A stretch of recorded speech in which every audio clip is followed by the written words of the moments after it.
Diary. केतकी को गुजरे 7 दिन ही हुए थे और सत्यजीत को चिंता होने लगी थी अकेले इतने बड़े घर में कैसे रहेंगे। तीनों बच्चे अपने अपने परिवारों के साथ अपने संसार में जाने की तैयारी कर रहे थे। केतकी के जीते जी उन्होंने उसे कभी खास महत्व नहीं दिया था। वे ऑफिस, क्लब या दोस्तों के साथ मस्ती करके घर आते थे तो वह इंतजार करती मिलती थी। उनके आते ही आगे पीछे घूमने लगती, कभी पानी तो कभी खाने का आग्रह करती, कुछ न कुछ बोलती रहती। वे झुंझलाकर कह देते थे, आते ही शुरू हो जाती हो, थका हुआ आया हूं पर पहले तुम्हारा बड़बड़ाना सुनूं। वह मायूस सी खामोश हो जाती।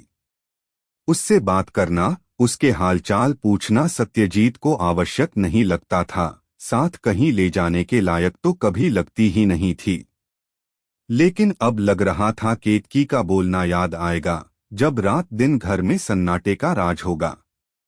उसके बिना घर की व्यवस्था बिगड़ी रहेगी। तभी सबसे बड़ी पोती कुछ किताबें लेकर ड्राइंग रूम में दाखिल हुई, जहां सब बैठे थे। उत्साहित होकर बोली, देखो अम्मा की अलमारी में से कितनी सारी डायरियां निकली है। सत्यजीत ने बहू और दोनों बेटियों से कह दिया था केतकी का जो सामान वे ले जाना चाहे ले ले, लेकिन किसी ने कोई दिलचस्पी नहीं दिखाई थी। बड़ा बेटा तपाक से बोला, अरे पुरानी डायरियां होगी, मॉम को सामान इकट्ठा करने का बहुत शौक था। अभी तो और भी न जाने क्या क्या बेकार की चीजें निकलेगी।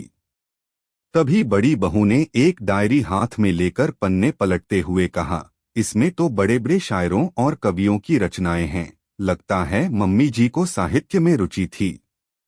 आप तो कह रहे थे वे कुल 10वीं पास थी। बड़ी पुत्री बोली, यहाँ वहाँ से उतार ली होगी, अब समय तो बहुत रहता था, कुछ करने को तो था नहीं। तभी एक दामाद ने दूसरी डायरी के पन्ने पलटते हुए कहा, लगता है उन्हें स्वयं भी लिखने का शौक था, क्या बात है। मेरे जज्बात मेरे अल्फाजों की आगोश में, लगता है अपने मन की बात रखी है उन्होंने इसमें। एक दो पन्ने पढ़ने के बाद वह बोला, बहुत सुंदर लिखा है, एक औरत की छटपटाहट और आकांक्षाओं का बहुत सूक्ष्मता से वर्णन किया है। भरे पूरे परिवार के होते हुए अकेलेपन से जूझती एक नारी की व्यथा है, अपने अस्तित्व को खोजती। सत्यजीत हड़बड़ा के बीच में ही बोल पड़े, छटपटाहट और अकेलापन कैसा। उसके पास इतना बड़ा घर था, बच्चे थे, पैसों की कभी कोई कमी नहीं होने दी मैंने। छोटी पुत्री जो केतकी की कुछ करीब थी दुखी स्वर में बोली, मम्मी को साहित्य में रुचि थी, कुछ मैगजीन में भी उनकी रचनाएं छपी थी, लेकिन उनके कोमल मन में हम सब ने कभी नहीं झांका। सब अपनी अपनी महत्वाकांक्षा पूरी करने में लग रहे। वे क्या महसूस करती थी, जानने का हम सबके पास समय ही नहीं था। सत्यजीत को महसूस हुआ कि 40 साल के वैवाहिक जीवन में वे अपनी पत्नी को कितना कम जान और समझ पाए थे। उसके व्यक्तित्व के इस हिस्से से तो बिल्कुल अनजान थे। वह दामाद अभी भी डायरी पढ़ने में लगा हुआ था। बोला, मैं अपने मित्र को ये डायरियां दिखाता हूं, उसे साहित्य का अच्छा ज्ञान है। उसके सहयोग से मम्मी जी की रचनाओं की किताब छपवाऊंगा, यही उनको सच्ची श्रद्धांजलि होगी।